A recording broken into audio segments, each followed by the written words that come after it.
ପ୍ରଥମାଷ୍ଟମୀ ବାପା ମାଆଙ୍କର ବଡ଼ ସନ୍ତାନ ପୁଅ ହଉ ବା ଝିଅ ହଉ ଅଷ୍ଟମୀରେ ତାଙ୍କ ପାଇଁ ମାମୁଁ ଘରୁ ଆସିଥାଏ ବହୁତ ସାରା ଜିନିଷ। ନୂଆ ଡ୍ରେସ୍ ନୂଆ ଜୋତା ପିନ୍ଧିଥାଇ ସେମାନେ ଅଷ୍ଟମୀରେ ପୋରୁଆ ହୋଇଥାନ୍ତି।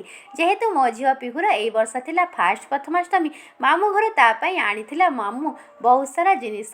ଷ୍ଟିଲ୍ କଂସା ବାସନ ସହିତ ଷ୍ଟେସନାରୀ, ନୂଆ ଚେୟାର, ନୂଆ ଡ୍ରେସ୍ ସବୁ ଆଣି ଆସିଥିଲା। ତା ସାଙ୍ଗକୁ ବହୁତ ସାରା ମିଠା ବାର। ସୂର୍ଯ୍ୟ ଉଦୟ ହେବା ସମୟରେ ମୋ ଝିଅ ଏଇଠି ପ୍ରଥମାଷ୍ଟମୀ ଦିନ ପୋରୁହା ହେଲା। ତାପରେ ପ୍ରଥମାଷ୍ଟମୀରେ ଆମ ପଟେ ଗାଁ ସାରା ଲୋକମାନଙ୍କୁ ମାମୁଁ ଘରୁ ଆସିଥିବା ପିଠା ଓ ମିଠା ବାର ମଣ୍ଟା ଯାଇଥାଏ। ସେ ଗାଁ ସାରା ଲୋକଙ୍କୁ ମିଠା ପିଠା ବାଣ୍ଟିବା ପାଇଁ ଏଇଠି ଆମର ସୁଜି ପିଠା ମା ଓ ପିଇସି ନାନୀ ମିଶି ତିଆରି କରୁଥିଲେ। ତାପରେ ଅଷ୍ଟମୀରେ ତିଆରି ହୋଇଥାଏ ହଳଦୀ ପତ୍ର ଦିଆ ହୋଇଥିବା ଏଣ୍ଡୁରି ପିଠା।